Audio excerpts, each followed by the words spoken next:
복음의 진보가 되었다. 결국은 가장 좋은 일이었다. 결국은 하나님의 말씀을 선포하는 일이었다. 그가 고백하고 있다라는 겁니다. 사랑하는 성도 여러분, 여러분의 자존심이 상해도 하나님의 일들이 이루어지면 좋은 것입니다. 여러분이 때로는 불이익을 당해도 하나님께 유익이 되면 좋은 것입니다.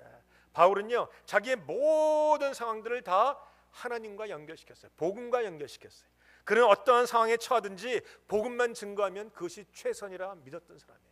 아니, 성도가 그렇습니다. 성도는요, 복음을 증거하는 일이 최선이요, 어떠한 상황 속에서도 복음을 증거하는 일에 우리가 우선을 다해야 된다는 것이죠. 여러분, 사실 바울 마음속에 있던 아픔도 있었겠지만 그는 복음의 우선성을 놓으면서 모든 걸 다 버렸어요.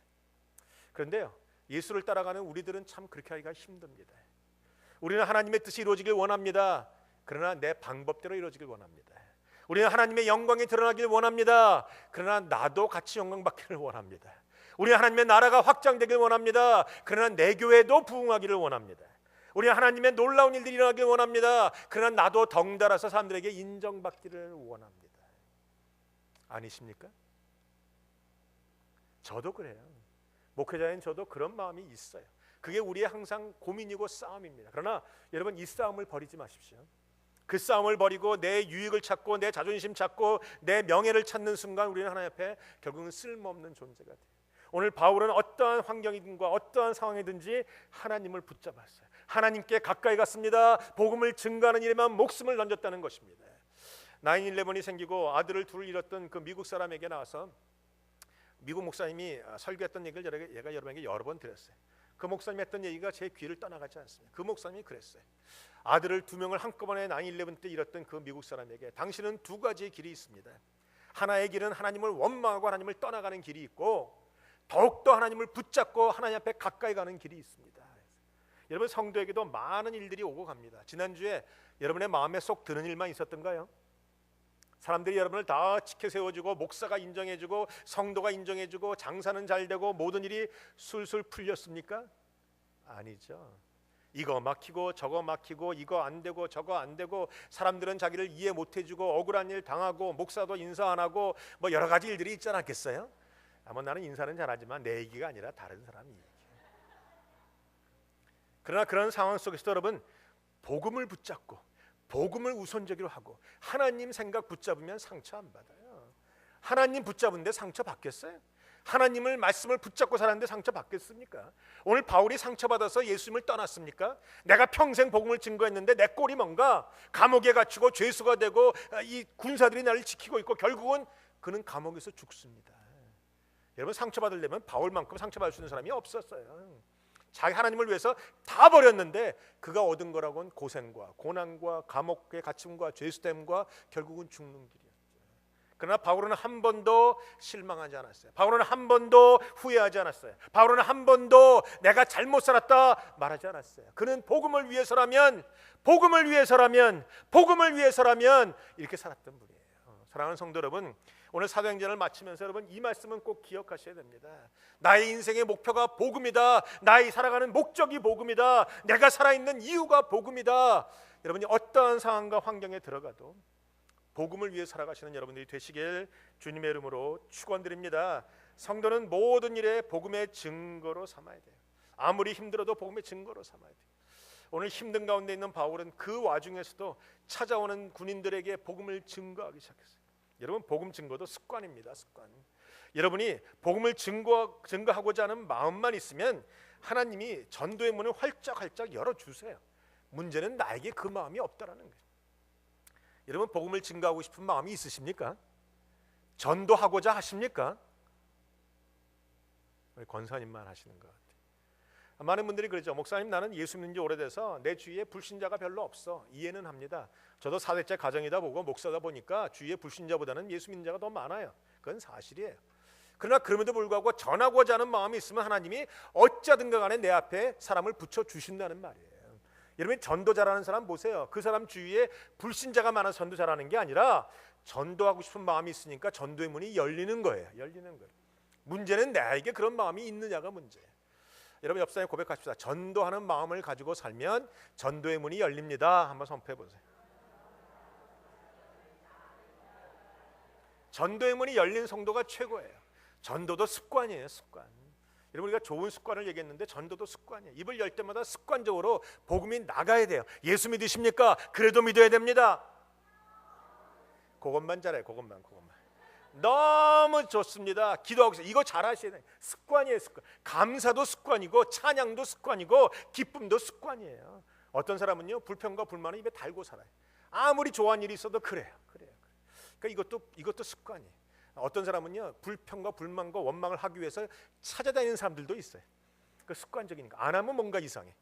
근데 여러분, 마찬가지로 찬양도 습관이고 감사도 습관이고 전도도 습관이에요. 전도하고자 하는 마음이 있으면 하나님이 길을 열어주세요. 여러분, 전도 못한다는 건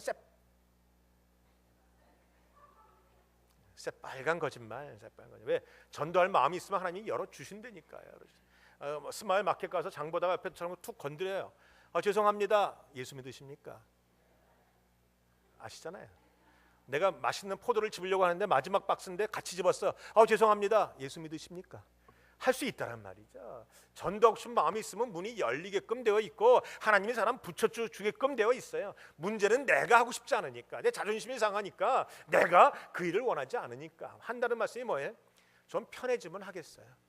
요새 너무 바빠요.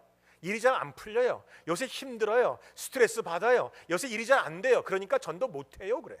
아니요. 전도하고 싶은 마음이 있으면 좌우지간할 수 있어요. 오늘 바울을 보세요. 묶여 있습니다. 감옥에 갇힙니다. 그 당시에 감옥은요, 우리와 감옥과 더 어려운 상황이었어요. 두 사람이 그를 지키고 있어요. 쇠사슬에 묶여 있습니다. 그는 전도 못할 이유가 훨씬 많아요. 근데 그는 그래도 복음을 전했어요. 그를 통해서 하나님의 나라가 확장됐다라는 말입니다. 여러분, 아직도 핑계대고 계시렵니까? 우리가 이제 올해 2명씩 전도하기로 했는데 얼마 남지 않았는데, 여러분, 계속해서 마음을 가지시고, 주님, 나에게 저 목사가 자꾸 귀찮게 하니까 좀 그 목사를 위해서라도 나에게 사람 붙여주십시오. 기도하시는 여러분 되시길 주님의 이름으로 축원합니다. 여러분, 전도하는 자는 하나님의 복이 임하게 되어 있어요. 오늘 전하고자 하면 문이 열리게끔 되어 있어요. 여러분의 상황에 닥치는 모든 상황과 환경은요, 하나님이 전도를 위해서 사용하세요. 건강해서 전도할 수 있는 게 아닙니다. 병들어도 전도할 수 있어요. 성공해야만 전도할 수 있는 게 아닙니다. 실패해도 전도할 수 있어요. 모든 일을 잘 나가야지만 술술 풀려야만 전도할 수 있는 게 아닙니다. 모든 일이 꽉꽉 막혀도 전도할 수 있어요.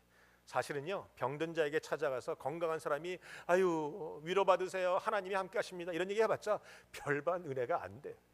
근데 아픈 사람에게 아픈 사람이 찾아가서, 집사님 허리 아프지? 나는 무릎이 아파 죽겠는데 그래도 하나님이 함께 하셔, 하나님이 고쳐주셔, 우리가 믿음 갖자, 위로받자, 이게 은혜가 된다니까요.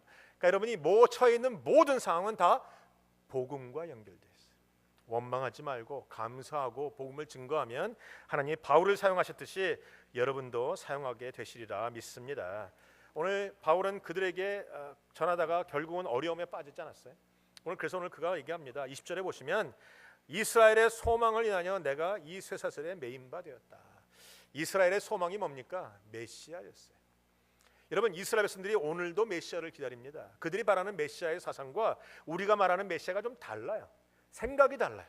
그들이 원하는 메시아는 군사력을 가진 메시아, 정치력을 가진 메시아, 이스라엘을 귀합하고 통합하고 이방인과 전쟁하고 로마 사람들을 때려 죽이고 그래서 크게 부흥시킬 수 있는 그런 위대한 군인을 원했어요. 왕 같은 메시아를 원했어요.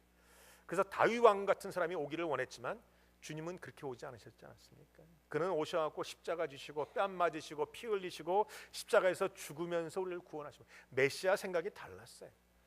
여러분, 지금도 유대 종파들은 우리에게 그렇게 얘기합니다. 지금 기독교는 잘못된 메시아 사상을 가진 사람들이 만들어 놓은 모임이다. 왜? 그들이 생각하는 메시아와 우리가 말하는 메시아가 전혀 다르니까. 근데 여러분, 예수님은 이 땅에 고난의 종으로 오셨습니다. 우리를 능력으로 구원하신 것이 아니라 우리를 피 흘리면서 구원하셨어요. 십자가에서 내 대신 죽으시면서 죽어야 되는 내가 살게 만드신 분이 바로 그분이세요. 여러분, 그 메시아를 믿으십니까? 그 주님을 믿고 계십니까? 그 주님을 믿음으로 살아가는 거예요. 많은 사람들이 지금도 교회를 다니면서도 잘못된 믿음을 가지고 있어요. 나의 병을 낫게 하시는 주님, 나의 문제를 풀어주시는 주님, 나에게 물질과 돈을 주시는 주님, 틀린 얘기는 아닙니다. 주님이 그런 말씀, 그 약속도 주시고 물질도 주시고 건강도 주시고 병도 낫게 하시고 모든 것 다 주시는 것은 맞지만, 그게 우리가 바라는 메시지.